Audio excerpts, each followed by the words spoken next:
Episode की शुरुआत में बताया जाता है कि जब तबाही आई थी उस वक्त 2 डीमन गॉड पिलर और 72 डीमन गॉड ने जन्म लिया था, जिसके बाद इंसानों के साथ इनकी हजारों साल से फाइट चल रही है। इसके बाद हम होली डीमन कॉन्टिनेंट का सीन देखते हैं, जहां 54 रैंक वाले डीमन गॉड को पकड़ने के लिए 6 टेम्पल ने अलायंस कर लिया है और अब इनके डीमन हंटर का ग्रुप एक साथ निकल चुका है। अब ये डीमन हंटर डीमन गॉड के साथ फाइट करने लगते हैं, लेकिन वो बहुत ही ज्यादा पावरफुल था और वो इनको आसानी से हराने लगता है। तभी इसी वक्त डीमन पिलर भी यहाँ पर आ जाता है, जिसकी वजह से डीमन गॉड की पावर और भी बढ़ जाती है और वो इनके ऊपर और भी खतरनाक तरीके से हमला करने लगता है। लेकिन ये डीमन हंटर भी कम पावरफुल नहीं थे, वो एक दूसरे को बचाते हैं और इसकी पावर को रोकते भी हैं। इसके बाद ये 6 डीमन हंटर एक साथ डीमन गॉड पर अपनी पावर का यूज कर देते हैं, लेकिन डीमन गॉड अभी भी इनके ऊपर भारी पड़ रहा था। यह देख इसमें से एक डीमन हंटर अपनी ड्रैगन पावर का यूज करने लगता है, जबकि इसमें से दूसरा डीमन हंटर अपनी स्वॉर्ड पावर का यूज करता है और वो इसे कैद करने लगते हैं। लेकिन डीमन गॉड फिर भी खुद को आजाद करा लेता है, जिसे देख डीमन हंटर का ग्रुप हैरान हो जाता है। तभी डीमन गॉड यहाँ से भागने लगता है, जिसके बाद डीमन हंटर इसे रोकने की कोशिश करते हैं, लेकिन आखिर में डीमन गॉड इनके हाथ से निकल जाता है और अब इनकी पूरी मेहनत बेकार होती हुई नजर आती है। इसके बाद डीमन गॉड किसी जगह पर आ जाता है, जहाँ हम इसके असली चेहरे को देखते हैं और इसके पास में एक बड़ा सा ब्लैक ड्रैगन भी था।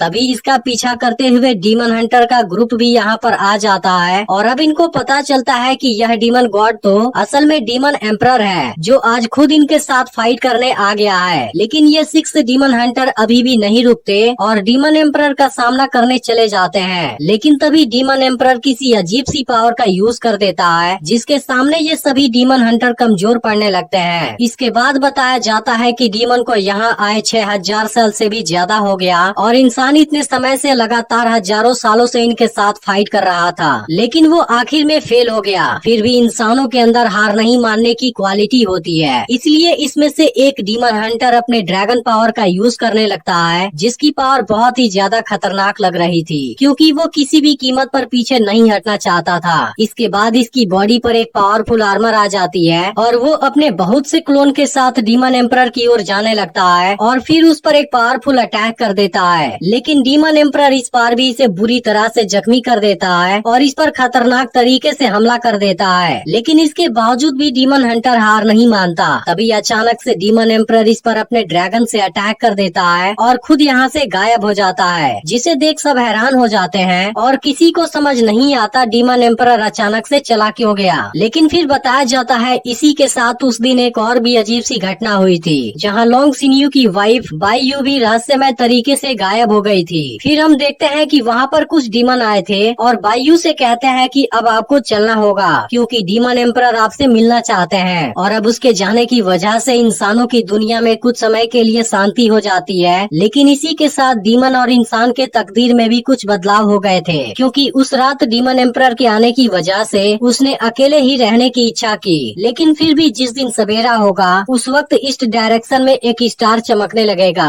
फिर अगले सीन में हम एक वॉरियर टेम्पल को देखते हैं, जहाँ एक मास्टर कुछ स्टूडेंट को वॉरियर बनने की ट्रेनिंग दे रहे थे, जिनका मकसद इंसानों की रक्षा करना और इंसानियत को खतरे से बचाना होगा। लेकिन अब आज इनको ट्रेनिंग करते हुए 1 साल हो गया है, इसलिए आज इनका एक टेस्ट होगा और इसमें केवल वही पास होगा जिसकी स्पिरिचुअल पावर 10 से ज्यादा होगी, जिसके बाद उसे वॉरियर सर्वेंट का टाइटल मिलेगा और वो यहाँ पर अपनी प्रैक्टिस कंटिन्यू रख सकता है। नहीं तो जो फेल होगा उसे घर वापस भेज दिया जाएगा। इस पर हाओ चेन सोचता है मुझे कैसे भी इस टेस्ट को पास करना होगा। फिर मास्टर सबसे पहले जियांगहू का टेस्ट लेते हैं, जिसकी स्पिरिचुअल पावर 13 थी और वो इस टेस्ट में पास हो जाता है। इसके बाद बाकी स्टूडेंट भी यह टेस्ट देते हैं और उनमें से जिनकी स्पिरिचुअल पावर 10 से ज्यादा होती है वो इसमें पास हो जाते हैं, जबकि 10 से कम स्पिरिचुअल पावर वाले स्टूडेंट फेल माने जाते हैं। इसके बाद सबसे लास्ट में हाओ चेन की बारी आती है, जिसके बाद सभी इसकी स्पिरिचुअल पावर देखने के लिए एक्साइटेड हो जाते हैं। फिर हाओ चेन भी अपनी तलवार से पिलर पर हमला करता है, लेकिन अफसोस इसकी स्पिरिचुअल पावर केवल 9 पर पहुंच पाती है, जिसे देख सभी स्टूडेंट परेशान हो जाते हैं, क्योंकि हाओ चेन टेस्ट में फेल हो चुका था। अब इस बात से हाओ चेन काफी दुखी था और मास्टर से एक और चांस मांगने लगता है, क्योंकि वो इस बार जरूर पास हो जाएगा। लेकिन मास्टर इसे चांस नहीं देते, क्योंकि यह चीज बाकी फेल हुए स्टूडेंट के साथ गलत हो जाएगी। अब इस बात से हाओ चेन काफी दुखी हो जाता है, क्योंकि टेस्ट टेस्ट में फेल होने की वजह से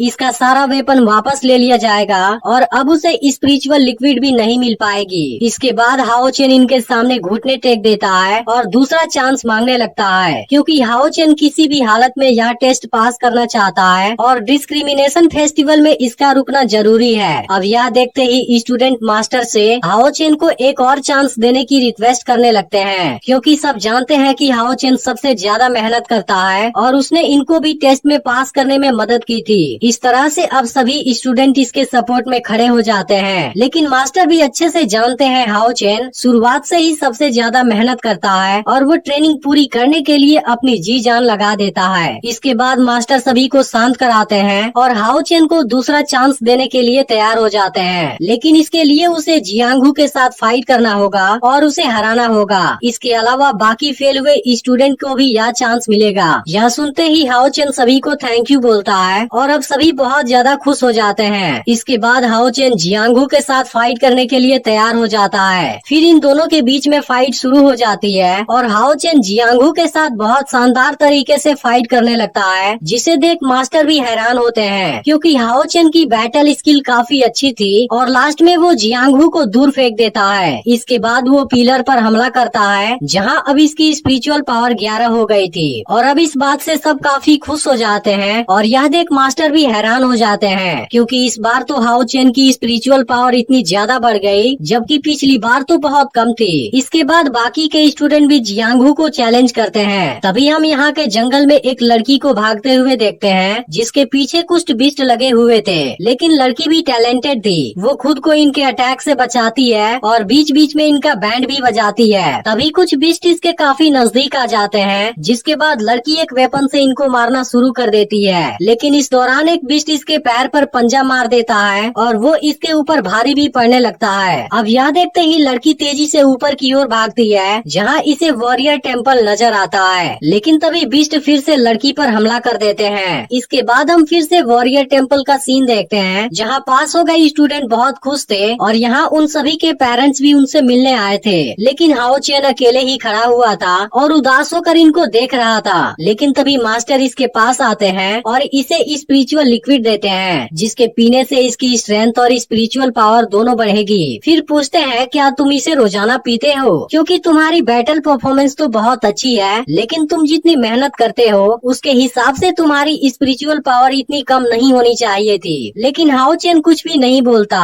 तभी इसी वक्त जियांगहू यहाँ पर आ जाता है और इसे अपने साथ लेकर चला जाता है, जिस पर मास्टर कहते हैं वो जरूर मुझसे कोई बात छुपा रहा है। इसके बाद हाओ चेन और जियांगहू दोनों एक साथ खेलते हुए यहाँ से जाने लगते हैं। तभी इसी वक्त हाओ चेन एक आदमी के नजदीक से गुजरता है, जो उसे बड़े ध्यान से देख रहा था। इसके बाद ये दोनों जंगल में चले जाते हैं, जहाँ जियांगहू हाओ चेन को अपनी स्पिरिचुअल लिक्विड देता है, क्योंकि वो जानता है कि हाओ चेन अपनी स्पिरिचुअल लिक्विड अपनी मॉम को देता है, जिनकी कंडीशन काफी खराब है। तब हाओ चेन कहता है कि अब उनकी बॉडी कुछ रिकवर हो गई है। इस पर जियांगहू इसे समझाता है कि तुम्हें अपना भी ख्याल रखना चाहिए, क्योंकि इसकी वजह से तुम्हारी परफॉर्मेंस खराब हो जाएगी। लेकिन हाओ चेन अपनी मॉम से बहुत ज्यादा प्यार करता है, इसलिए वो किसी भी कीमत पर उन्हें खोना नहीं चाहता और वो उनके लिए कुछ भी करने के लिए तैयार है। तब जियांगहू सोचता है बिना स्पिरिचुअल लिक्विड के इसकी पावर इतनी ज्यादा है, अगर वो ओरिजिनल स्पिरिचुअल लिक्विड पीने लगा तो इसकी पावर तो बहुत ज्यादा हो जाएगी। अब हाओ चेन को अपनी मॉम के लिए जंगल में हर्ब लेने जाना था, इसलिए वो यहाँ से अकेले ही आगे चला जाता है। तब जियांगहू कहता है तुम केयरफुल रहना, क्योंकि मैंने सुना कि सामने वाले माउंटेन में कुछ बिस्ट गए हैं। अब हाओ जंगल में हर्ब लेने लगता है, लेकिन तभी इसके पीछे कुछ गिरता है। यह देख हाओ चेन अपनी तलवार निकाल लेता है, क्योंकि इसे लग रहा था यहाँ पर कोई बिस्ट आ गया है। फिर वो इस जगह को चेक करता है, जहाँ इसे एक लड़की बेहोश पड़ी हुई नजर आती है और असल में वो वही लड़की है जिसका बिस्ट पीछा कर रहे थे। इसके बाद हाओ चेन लड़की के पास आता है, जो इसे बहुत ब्यूटीफुल लग रही थी। फिर वो इसे जगाने जाता है, लेकिन तभी लड़की बिना कुछ सोचे इसकी गर्दन पर चाकू रख देती है और फिर एपिसोड यहीं पर एंड हो जाता है। तो यह वीडियो आपको कैसी लगी आप कमेंट करके जरूर बताइएगा, और इसके दूसरे और तीसरे एपिसोड भी जल्द अपलोड होंगे, इसलिए आप इसे जितना हो सके उतना लाइक और शेयर कर दीजिएगा।